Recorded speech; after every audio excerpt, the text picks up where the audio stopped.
What is good, everybody? This is your guy Manny, and this is the Talking Sports with Manny YouTube channel. Welcome to the Talking Sports with Manny podcast. I'm enjoying a nice little fresa. I think that's what it's called. It's one of those Hispanic cakes that's real filled with moisture and all that good stuff. But anyways, did two Superflex drafts this weekend and wanted to get in and break it down. But before that, some news and notes. Jimmy Garoppolo is going to re-sign with the San Francisco 49ers on a restructured type deal, which makes him the highest paid backup in the NFL. It only makes sense because Jimmy Garoppolo still has a lot, in the tank. And if Trey Lance starts to struggle or if Trey Lance gets hurt, what better way than to have a backup quarterback that has taken you to the Super Bowl and to the NFC Championship 2 different times. So that's good for San Francisco. It just made sense for them. Also saw that Laviska Shenault has been traded from the Jags to the Panthers, but that makes no sense to me because the Panthers have so many wide receivers, so many mouths to feed. Jacksonville didn't have a lot of receivers, but I think that Jacksonville was just tired of Laviska, so I don't know the details of that trade yet. I've just been scrolling up and down, just trying to, find news. Jared Davis, former first rounder for the Lions, has been released. I'm pretty sure teams are going to be calling. Let me see if there's any other news. Najee Harris, he's doing fine. He had that injury early on in the preseason. He'll be fine. But we definitely have to get into the news. Let me just see. Oh yeah, also Brian Robinson Jr. was shot. That was terrible news. Being a Commanders fan, just being an NFL fan in general, I'm just glad that it's not life-threatening, and also that he's doing better. So he just had surgery. He was shot in the glutes, and he was also shot in his lower leg. He had surgery. He's doing fine. I'm just glad that he's doing okay as a man, as a human. Let's forget about football for a second. As a human, he's doing fine. And, we're going to move on. And hopefully he gets better. I'm just glad that he's doing okay. But I want to share my screen. Like I said, I did two Superflex drafts this weekend. And I want to analyze these two different leagues. Let me get to the first one. So the first one is called Warzone 1. Okay, I'm going to get to the draft results. All right, let me share my screen. It says we need to sign Drake. Robinson is going to miss some time. He is going to miss some time. I'm just glad that he's going to be fine. Also, I think that Jonathan Williams now makes the team, but I don't know if Washington brings in another running back off the streets to fill that role. They may not, but we'll see. I'm not going to hold my breath. I would love to see somebody else add it like Drake, but I think they're going to go with Jonathan Williams. Gibson is number one, J.D. McKissick, and if they need a fourth running back, they're going to keep Jarrett Patterson part of the group, which is pretty much almost what we had last year. So let me share my screen. Give me 1 second. Where is it? There we go. So this is analyzing the Warzone 1 draft. I drafted right here from the number 9 spot. And it's a Superflex. The Superflex scoring in this league is, if you don't have a quarterback, it's going to be hard for you to win anything. So quarterbacks do get a nice little a bump in scoring. For example, don't know if he'll show me what these guys are slated to score. Yeah, these projections are not accurate from what it's supposed to be. So I can't show you the projections. But so Jonathan Allen went first. Patrick Mahomes went second. Justin Herbert, Joe Burrow, Tom Brady went 5. Somebody was shocked that Brady went 5, but Brady's Brady. And in this format being redraft, Brady is expected to still have a great season. He threw over 5,000 yards last year. I mean, Brady went bananas last year, man. 5,000 yards, 5,300 yards, actually, 43 passing touchdowns, 12 interceptions. He's going to be right around over 40 touchdowns once again. I can almost put my money on that. The run game is not as great, so you don't really have a running back that's going to, just come in and just, take away touchdowns. But looking at this, it's amazing that he had 40 and 43 touchdowns. I believe there was a season when he had Randy Moss. I'm trying to look for that touchdown number. I can't find it. I thought it was 50 something or whatever. Maybe I'm tripping, but I guess 43 is the most touchdowns he's ever had. I don't know. I gotta research more into that. Maybe it's this season, the 2011 season. Yeah, that's it. When he had 5,200 yards passing and 39 touchdowns, and most of that went to Randy Moss. Yeah, so that means last year was his career high in touchdowns. That's nuts. That's from a 45-year-old quarterback. Just continues to get better. But so Tom Brady went 5. Then you keep going, Kyler Murray, and then Jonathan Taylor.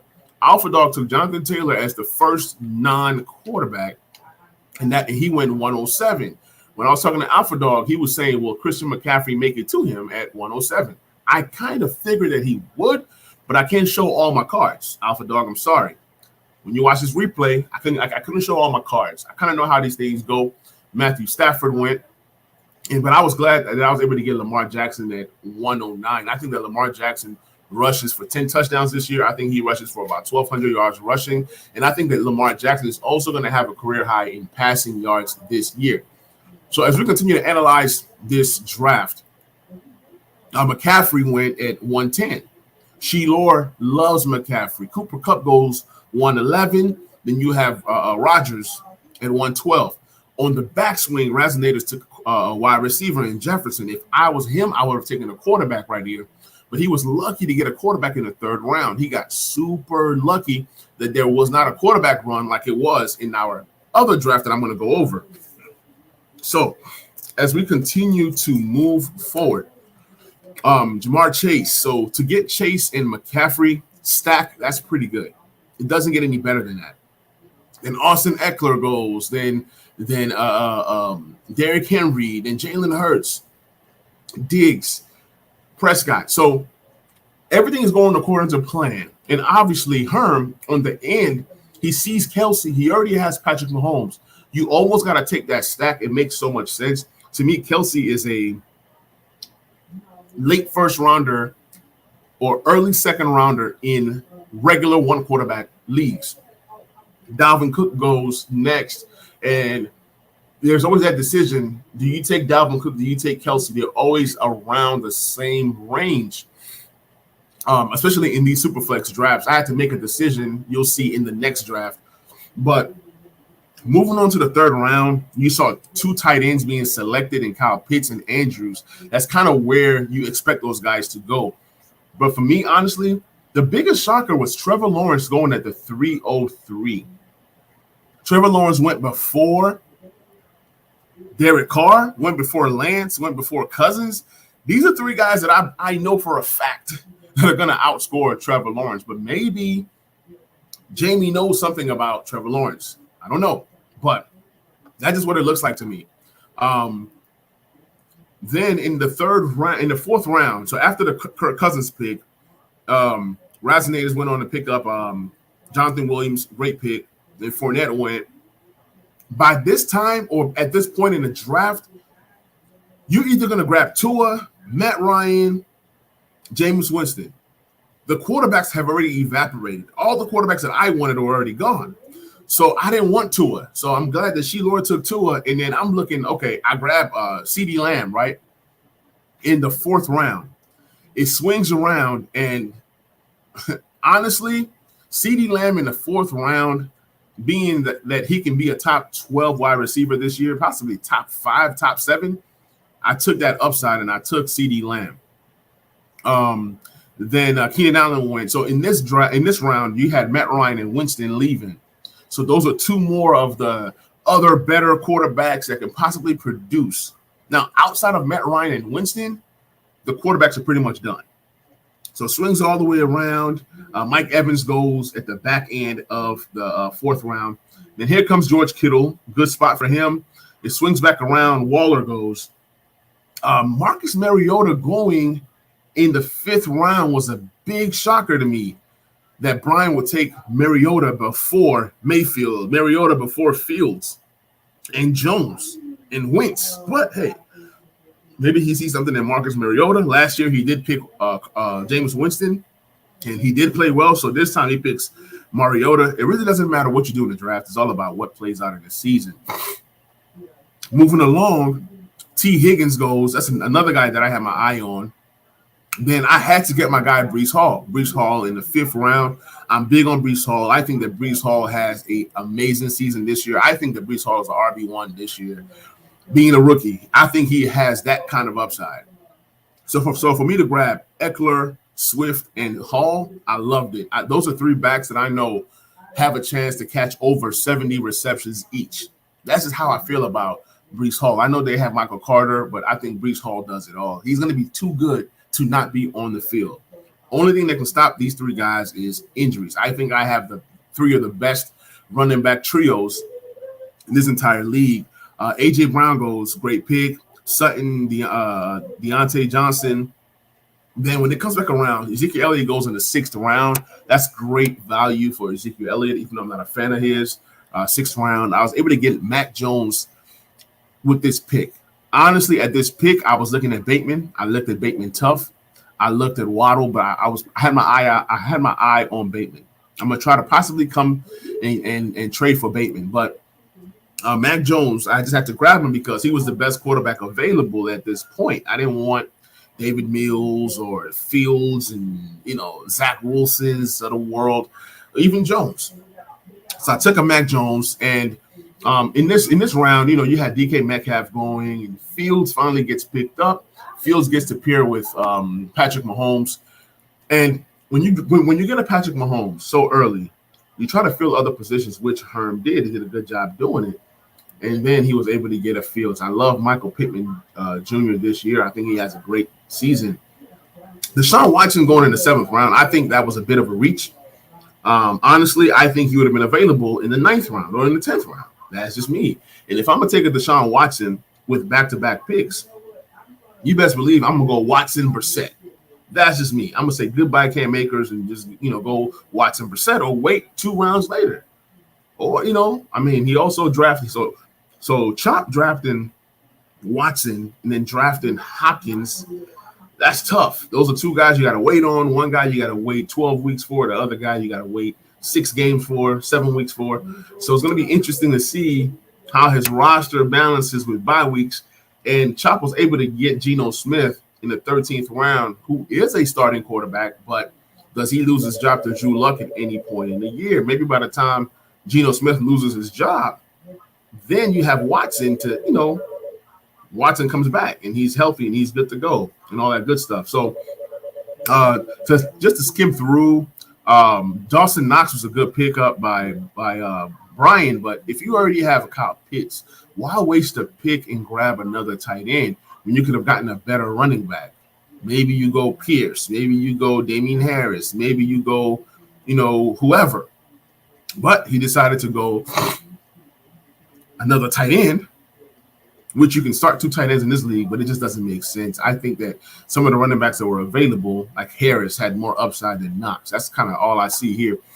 Drake London last year, this same guy drafted Jamar Chase. This year he's going with Drake London and Burks. Maybe he's trying to strike on that next best rookie to go off. So good for him. I was able to get DJ Moore in the 9th round at the 909. That blew my mind. And after I grabbed DJ Moore, I started doing some funny stuff, which was pretty much grabbing all the Moores.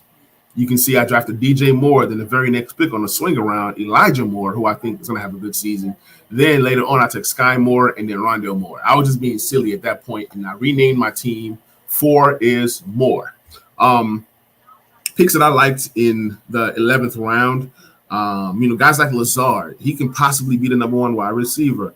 I was able to get Ramondre Stevenson to go with my 3 running backs. I think that was solid.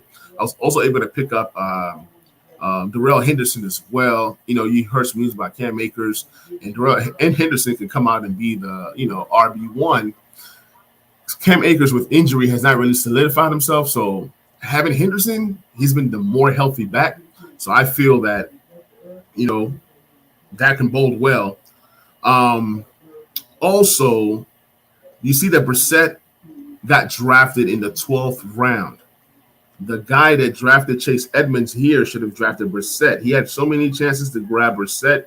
He kept waiting and waiting and waiting. He should have waited to draft Watson, but, you know, it is what it is. So Brissett goes in the 12th round. I think that Brissett is the value right here. To get a starting quarterback, even if it's just for 12 games, that was a great pickup right there. He goes in the 12th round. I love Kadarius Toney in this run. I love Nyheim Hines. I had my eyes on him.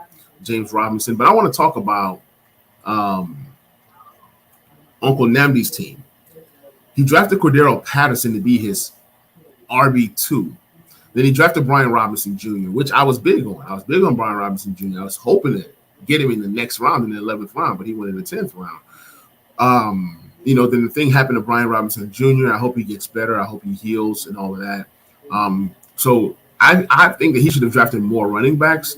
4 running backs is not enough. And then not only that, you waited till late to get some more running backs. Like with Cordero Patterson, you have Algier. You don't know what happens. You don't know who ends up being the guy the rest of the year. So I hope it works out for him with Cordero Patterson, because going to find a running back in the waiver wire is going to be tough.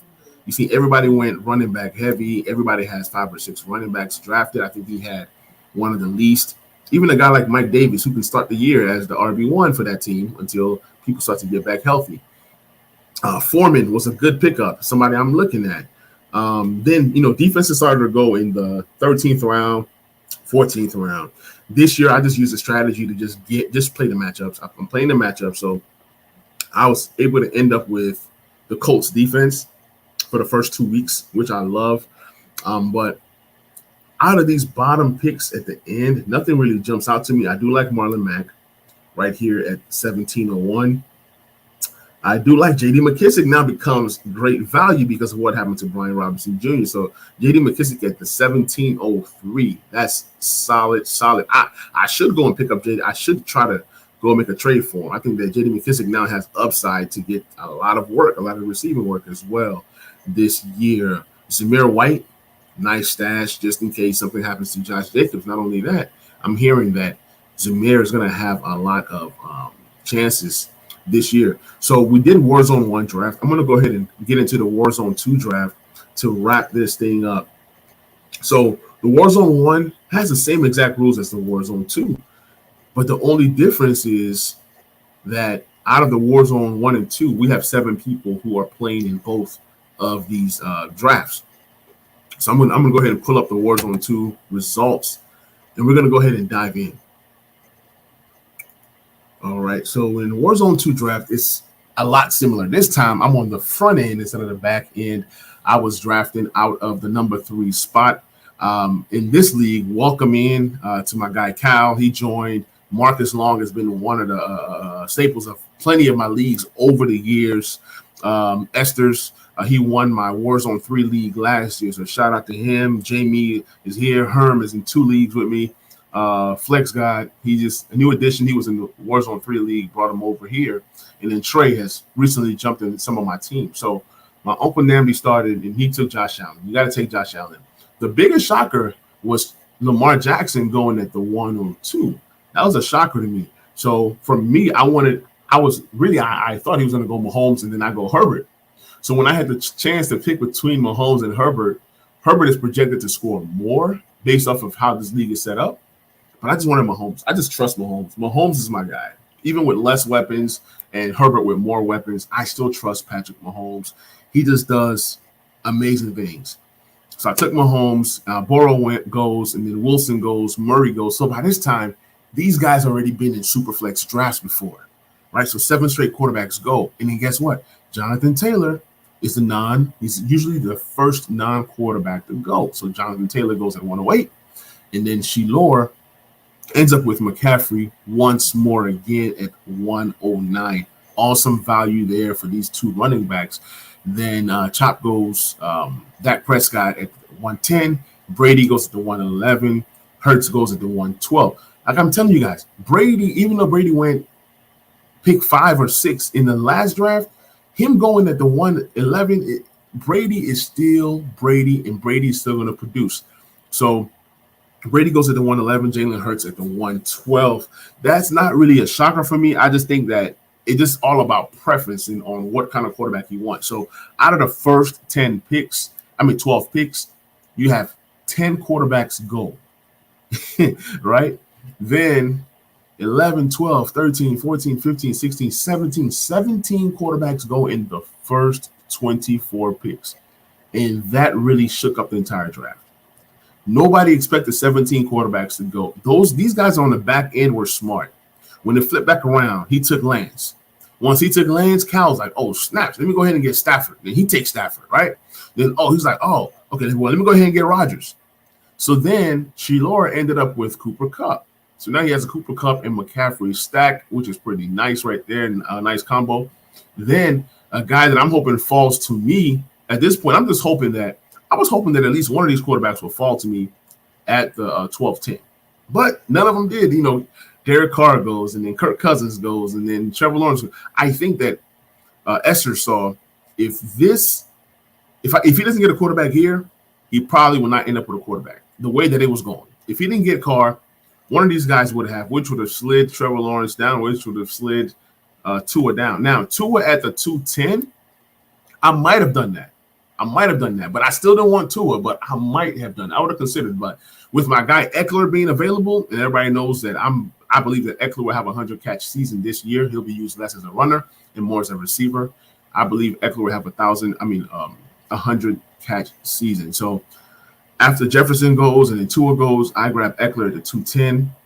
And it was a tough choice because I really like Najee Harris. I really, really do. If Eckler was gone, I would have took Najee Harris. So he took Najee Harris, Trey, and then Jamar Chase goes, and then Stephon Diggs goes. Then he was like, you know what? Then it swung back around. So when it swung back around, Devontae Adams goes. Dalvin Cook. I could have taken Justin Fields right here, but I just didn't like Justin Fields like that. I don't think that Justin Fields is a third rounder to me because of how all the quarterbacks went. Now, a guy that I would have considered, which was Mac Jones. I took Mac Jones in the last draft in the 6th round. In this draft, I gotta take Mac Jones in the 3rd round. So I'm like, no. If I'm not gonna have a second quarterback, then let me not have a second quarterback at all. I'm just gonna play my chance. I'm just gonna gamble. I'm gonna see what happens, and I'm gonna kind of just go with the flow. So, in the 3rd round, I take Dalvin Cook. Then Mark Andrews goes. But before I took Dalvin Cook, I really considered taking Travis Kelce. I really did. But I took Cook over Kelce. He took Mark Andrews over Kelce, which is a shocker to me. But, hey, he likes Mark Andrews more. Alvin Kamara went, and Mixon, Henry, Debo, and Swift. Shilora likes Swift. I like Swift as well, but I'm not going to take Swift over Dalvin Cook. I can trade Dalvin Cook for way more than I can get for Swift as of right now. Me and Shilora both believe that Swift is going to have an amazing season. I like Swift more than Dalvin Cook, but for me, I'm just not going to draft. I'm not going to draft Swift over Dalvin Cook. I'm just not going to do that. Also, I would have taken Alvin Kamara if he didn't have that suspension issues type stuff. I would definitely taken Alvin Kamara over Dalvin Cook, but I'm okay with the Eckler and Cook stack or combo. Then Travis Kelce made it to 310. Awesome value for Chop. Mac Jones goes. Oh my, that shook my mind. I'm like, Cal took 3 quarterbacks right there. Mac Jones was the guy that I was hoping might just slide back to me, might just make it back to the other side. Kyle goes on and says, hey, I'm going to get my 3 quarterbacks, and y'all can't do nothing about it. So much respect. I've never seen anybody come out and grab 3 quarterbacks in a row. He did. But him doing that, there's going to be a lack of running backs for him. So he took so Chubb goes next, Aaron Jones goes next, because this guy knows the value of running back. So I'm surprised that Kyle didn't take his guy Saquon Barkley at this point, or Javonte, or even Brees. He took CeeDee Lamb. I guess he likes the wide receiving upside. And he probably feels like he can get, sleeper running backs later, which was able to get a Dameon Pierce, was able to get a Jamar Chase and a Rashad Penny. And Pacheco, those are the guys he wanted to rock with and just have star wide receivers. He ended up with CeeDee Lamb, Jalen Waddle, and DJ Moore. Lazard and Sky Moore and Jameson Williams. That's just kind of how he wanted to do things. He did draft a lot of rookies here, not too much, but he took 1, 2, 3, 4 rookies. He took 4 rookies. A lot of us took about 3, 4 rookies. So it is what it is. When it swings back to the other end, right? Now I'm looking at Shilor. What is Shilor going to do? Shilor goes and grabs Matt Ryan as his first quarterback. That's real risky, but that's the game that he played. He took Matt Ryan. Of course, Mike Evans, Keenan Allen, Tyreek Hill, all these guys go. Then Pitts goes. I was hoping that Pitts fell to me. He didn't, so I had to go Breece Hall once again. If I didn't get Breece Hall at the 410, I don't think Breece Hall makes it back to me. Maybe he does. Maybe I get lucky and get Breece Hall in the 5th round. But getting him in the 4th, it's about where I normally go, 4th or 5th round in a super flex. Fournette and ETN go. Then I had to get Jameis Winston. It was either get Jameis Winston, get Ryan Tannehill, or Carson Wentz. I had to go Jameis Winston. I think he's in a better offense than Wentz and Tannehill, especially in passing the ball. So when it swings around, T. Higgins goes, Connor goes, Pittman goes. Y'all know I love Pittman. Jalen Waddle. When it swings back around, Terry McLaurin goes. That hurt because I wanted Terry McLaurin to be my first wide receiver. DJ Moore goes. Sutton. Gibson now being picked in the 605. That's definitely great value after, the news. So he has Jonathan Taylor, Montgomery, Gibson. Those are 3 nice running backs based off of volume and projection. So he has a nice set of running backs here. Swings back around, J.K. Dobbins. I was able to get Darren Waller in the 6th round, and I loved the value of getting Waller in the 6th round. You just can't beat that kind of value.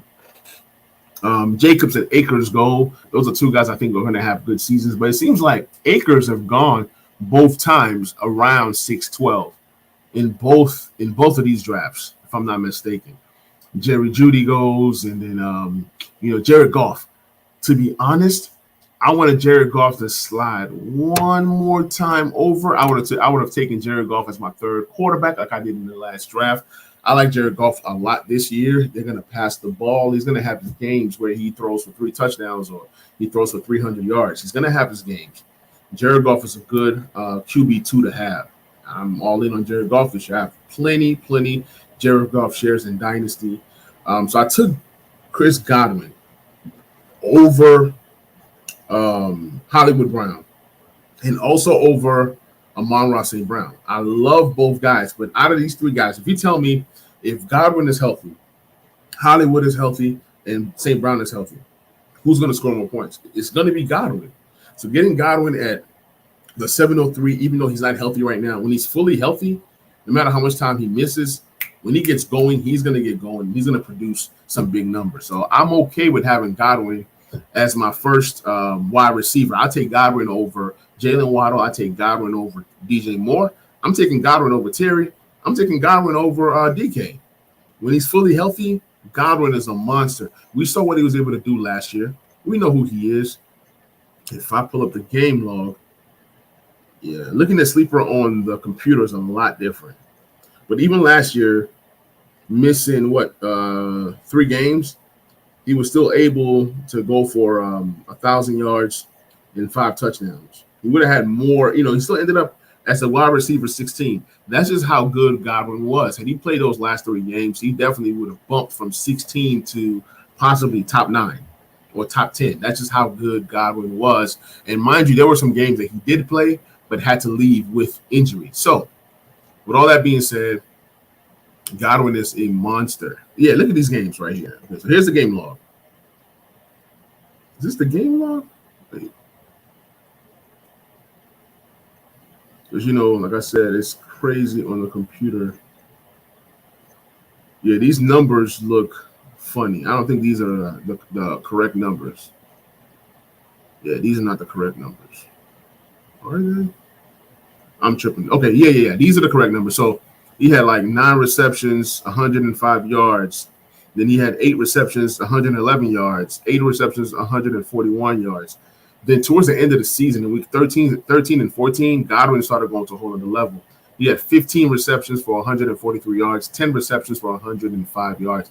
That's when, like, had he stayed healthy for weeks 15, 16, 17, 18, going at this pace. So he missed these 4 games. Had he kept going at this pace where he was getting, 15 to 17 targets, I'm not saying he would have gotten 15 to 17 targets the whole time, but had he, kept at this pace, man, his numbers would have been crazy. I think he got hurt in that New Orleans game. So that's, a game that, he played half a game or whatever. But yeah, Godwin, when he's healthy, he's a whole different kind of wide receiver. And Tom Brady this year with no Gronkowski, he's going to move the ball around. So moving on, come back, Hawkinson in the 7th round, 7-12. That's great value. I love that value there. Things swung around. Edmonds goes, Patterson goes. I'm not big on Patterson and Edmonds like people are this year, but it is what it is. Winfro goes, and then Dalton Schultz goes at the 804. I love Dalton Schultz this year. I think he's going to put up monster numbers. He was the tight end 3 last year. He's going to flirt for top 5 tight end numbers. All depends on how Pitts, Waller, Andrews, Kelsey shake out. But when you're looking at the top 5, Schultz is right there. It's all based off of who's more healthy, who scores more touchdowns. That determines who the top 3. But Dalton Schultz definitely can pop into that top 3. I see him getting double-digit touchdowns this year. Then you have Mooney, you have Pollard, Juju Smith-Schuster. I wanted him to make it to me so I can have that Smith-Schuster and Bateman. I mean, Smith-Schuster and Mahomes stack. But when he took Smith-Schuster, fine. Next best case scenario is Bateman. Bateman at the 8-10, that's beautiful. That's gorgeous. That's great value. At the 8-10, that's crazy. Allen Robinson goes. Gabe Davis goes. Dawson Knox. It swings back around. Then Drake London goes. I had to go with my guy, Elijah Moore. Now, granted, I could have taken another quarterback here in Zach Wilson, and that would have been cool. But I just couldn't go into a season with Godwin and Bateman as my only wide receivers so far. So I had to solidify that position, getting Elijah Moore. So I passed on Wilson. I passed on Daniel Jones. So this became another mini quarterback run. Daniel Jones goes, and Davis Mills, and then, Marcus Mariota. That's better, him going in the 9th round than him going in the 5th round in that other draft. That was nuts. Then you have Watson, and, Thielen goes, and then Hopkins again by Chop. He's just stashing this guy. He loves Hopkins. Lazard goes, and then Smith.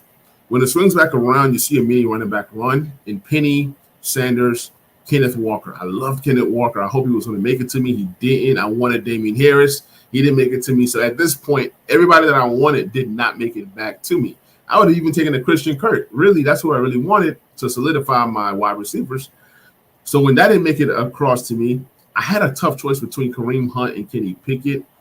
I possibly could have gotten away with it, but I don't know who else was looking at Kenny Pickett. So I went Kenny Pickett right here. And then he went Hunt. He went Gainwell, who I was looking at, come back. At this point, I really didn't even see anything else that I wanted. I could have gotten Garrett Wilson, but I already had Elijah Moore. I could have gotten Ramondre Stevenson, honestly. That's really what I wanted right there was Ramondre Stevenson. But to solidify this, going Kenny Pickett was definitely more of the long-term thing. Patrick Mahomes' bye week is week 8. Hopefully, Kenny Pickett has the job by week 8.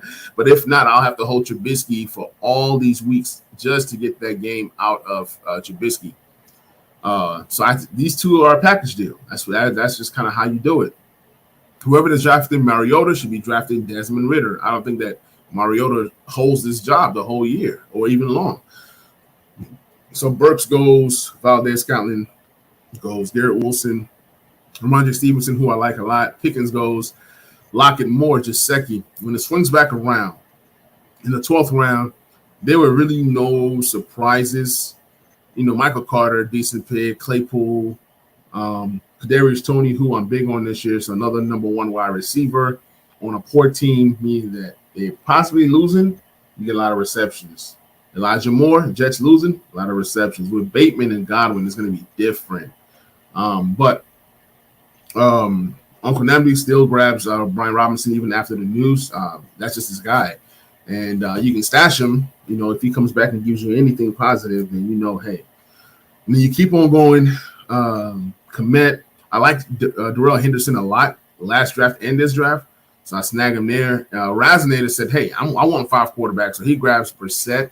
I really thought long and hard about Brissett, but I just didn't want to have 5 quarterbacks and 2 being Pickett and Trubisky. Swings back around. Alec Pierce. Geno Smith goes to Chop. He loves that guy. He grabbed him in the 13th round. Great value there. Then people started snagging the defenses. The Bills, the 49ers. As they're doing all of this, snagging the defenses that they like, I come back and get Algier. I never get Algier, but I said, hey, let me just get this rookie. Let me just stash him. Let me see what happens with this, ATL, Falcons, rush attack. And then I have time. I have time for bye weeks to, kind of hold on to him for at least a good 4 or 5 weeks before I have to think of changing him. Nico Collins goes, a guy that I had my eye on. I should have really taken Nico Collins there, but it is what it is. Rondell Moore goes, and I had to get my guy. Rondell Robinson goes. I had to get my guy Rondell Moore. He's going to have a good, especially first 6 games. Targets are going to be there for him, Hollywood Brown, Ertz, AJ Green. All these guys are going to get love from Kyler Murray. Now, in this round, J.D. McKissic is a gem in the 15th round. Honestly, if I was my uncle, I would have gone J.D. McKissic over Brian Robinson. I think Brian Robinson would have been available even with the last pick of the draft, especially after the news. Then Logan Thomas goes. That's a good, solid value in the 15th round. Then in the 16th round, it's more so defense is going. Isaiah Spiller was a good little stash. Let me see who else. Jamal Williams, which I actually wanted. So this is like handcuff territory. So when Jamal Williams goes, then I had to go ahead and grab Alexander Madison. I didn't really want to have too many running backs from the same team, but you got to do what you got to do. Then when it comes back on my very last pick, I take the Ravens. They play the Jets week 1, which is going to bode well for whoever that's playing the Ravens. Whoever that has the Ravens and they're playing them. DJ Chark goes in the 17th round. Zamir White, nice little dart throw at the end. Pacheco at the end. Mack at the end, I love. Mack in the 17th round is always loved because I think that Mack still is going to get a role, even with Dameon Pierce. So that's kind of how the Warzone 1 and 2 draft went. Man, while I was talking, I had people coming in, man. I got Kevin D in the building, man. What's good, brother? Appreciate you hopping on, man. Kevin says, here's my keeper league team. Could you give me your thoughts on my 2 keepers? Where Jamar Chase in the 7th round or JT in the 5th round. And then the rest of my team is Kyler Murray, DeAndre Swift, ETN, AJ Dillon, and Hines. Man, that's a heck of a nice 2. So you got Jamar Chase in the 2nd round. Sorry. Your 2 keepers are Jamar Chase, 7th round, and then JT, 5th round. Those are great values, man. Great values. 2 of the best. 2 of the best, period, right? So then to end up having Kyler Murray still on your squad and DeAndre Swift and ETN, if you was listening to the early part of the show, you see that I love DeAndre Swift a lot this year. I do love ETN. These are 2 nice PPR running backs. And then to pair with Jonathan Taylor, that's just crazy. And then to have Jamar Chase to pair, I'm going to look at your wide receivers in a minute. Even AJ Dillon. I love AJ Dillon. I love Nyheim Hines. These are a lot of my guys. To CeeDee Lamb, Mike Williams, Brandon Ayuk, Tyler Boyd, Cole Kmet, Noah Fant, Alberto. Yeah, I love it. I love your squad, man. I love your squad. CeeDee Lamb, I think, is going to be, if you listen to the beginning of the show, he's going to be a top 5, top 7 type wide receiver this year. Tons of targets. He's going to get at least 160 targets this year. So you got a chance at maybe 100 receptions. Hey, Hawk, man, what's good? Appreciate you hopping on. It says, you got to draft them rookies. Absolutely. In a keeper league. Yeah, that's right. In a keeper league, you drafting them rookies, especially where you're drafting them. And if they pan out, then you get to keep them at that great value of 5th round, 7th round. That's awesome. I think I'm going to create a 2 keeper league and you get to keep players where you draft them. Kevin, I like that. I think I'm going to create a 2 keeper league and you get to keep people where you draft them. That's pretty awesome. I love it. Kevin says, tight end just didn't fall to me where I wanted. Yeah, see, the thing is, in the keeper league, right? I am in 2 6-keeper leagues. So usually when I keep my 6, I never keep a tight end.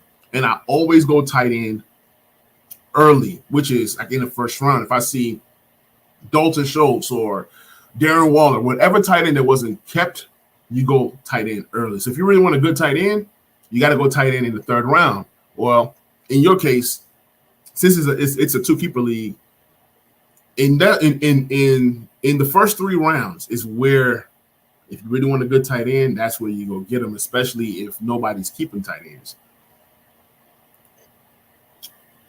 Let me see. Kevin says, Kelsey, Mark Andrews, Pitts were keepers. Yeah, so those are 3 of the best, right? Those 3 being keepers. That means who are available. That means Darren Waller. And in your draft, I'm guessing that Darren Waller possibly went in the 1st round, right? Dalton Schultz, that's the guy that I'm big on. I think he's going to have a great season. George Kittle, he's another one. Dallas Goedert. So, but I still think you made out okay with tight ends. Cole Kmet, I believe, is going to have a lot of targets, being that Darnell Mooney is the only premier wide receiver in Chicago. So you're going to be okay with Cole Kmet. Noah Fant, I think he's going to get some targets, but can that quarterback really support Tyler Lockett, DK, and Noah Fant? I don't think they have the quarterback to support all 3. But Noah Fant is a good tight end too. And then with Albert O, he's a wild card. We don't know his role in that offense. Hopefully, if Albert O is scoring touchdowns, then you got something in Albert O. It says Darren Waller went in the 2nd. Yeah, that's the market. That's the market. If you want a premier tight end, they're going to go in the 1st or 2nd round, most likely 2nd, because in the 1st round, you're going after those CD Lamb type players, right? So, and you're going after those running backs that weren't kept. So, you want a really top-tier tight end, yeah, you got to go first 3 rounds. But I feel you. When you have a team that you have that looks as good as your team looks, like having a CD Lamb, Mike Williams, and having a, Dylan, Etienne, DeAndre Swift, you took those guys, and then Kyler Murray, like you took those guys pretty early. So you can't have it both ways. Since I had the 12th pick, so I went Swift and CD Lamb. I already know. Before I read this comment, I already know. Looking at your team, I can tell that you went Swift first, and then you went CD Lamb second, just based off of who they are. And I can guarantee you that your next picks were Etienne, maybe a Kyler Murray next. Then at some point you went after Mike Williams, Brandon Ayuk. You got a nice, talented team. You could have valued tight end a little bit more, but you still ended up with 3 tight ends, and you can then kind of switch them out and kind of play a Russian roulette, if you will. But guys, this is my time. This is the Talking Sports with Manny YouTube channel. This is the Talking Sports with Manny podcast. The audio version of this podcast is going to be on Apple, Spotify, Google. Just look for Talking Sports with Manny. You guys can go back and listen to the rest of that. For those of you guys that came in a little later, you guys can go back and watch the show and kind of just see the breakdown of a Superflex draft. I'm going to be breaking down more of my drafts as the week goes on, as we approach redraft season. I'll be also coming on more often, giving you guys more tips, the do's and don'ts when drafting. So once again, guys, this is your guy, Manny. This is the Talking Sports with Manny podcast. Read 2 more comments and I'm out. It says Mike Williams and Etienne, 3rd and 4th round. I love it. Then he said Kyler Murray was the 6th round pick. Yeah, I believe it's a 1 league. So, yeah, getting your quarterback later or in the middle, in a 1 league is pretty good. Kyler Murray in the 6th round is definitely great value. All right, guys, I'm going to catch you guys on the next stream on the next episode. We out. Peace.